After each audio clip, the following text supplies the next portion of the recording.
Hali gani mwanafamilia wa channel tupendwa hii hapa ya Bizoza Media. Kama ndo mara yako ya kwanza, basi nikusihi usisahau kusubscribe, kulike, kushare pamoja na kucomment. Bwana Mama Dangote afurahia kuweza kuona Zuchu tayari akiwa amemzalia bwana mkubwa Diamond Platnumz, na kitu ambacho alichoweza kukisema mama huyu, alisema kwamba atampeta Zuchu leo mpaka kesho kwa sababu amejitoa sana kwa mtoto wake na ameweza kumvumilia sana kwa namna moja ama nyingine. Hata ingekuwa ni wanawake wengine, ama hakika asingeweza haya ambayo yanayoendelea kwa sasa. Na pia ameweza kutoa sababu nyingi ambazo zilizofanya watu wengi waweze kufunguka na kusema kwamba binafsi natamani kuweza kuona kila kitu kinakwenda kuwa sawa, lakini mtoto wangu amekuwa mtu ambaye mwenye kumfanya bibi ya Zuchu aishi kama mfungwa.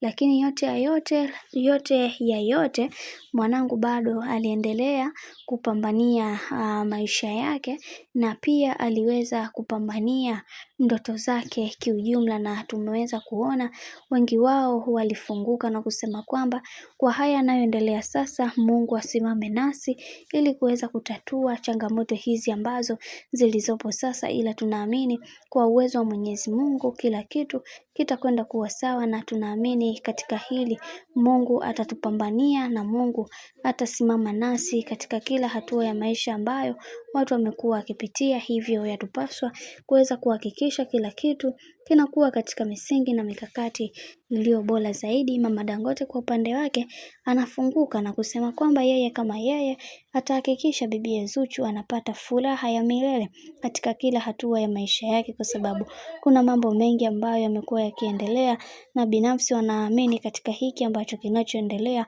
Mungu atasimama naye, na haya yote yatafikia wakati watu wataongea vitu vingi, lakini kwa upande wake atasimama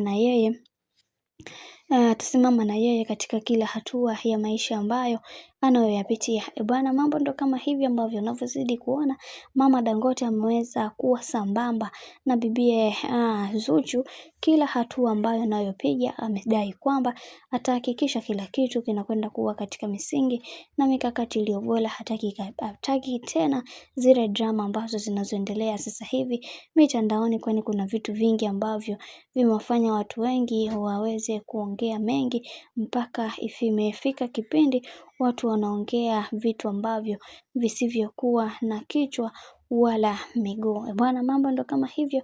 Mimi naomba nikusihi kitu kimoja, kama ndo mara kwa kwanza, basi usisahau kusubscribe, kulike, kushare pamoja na kucomment.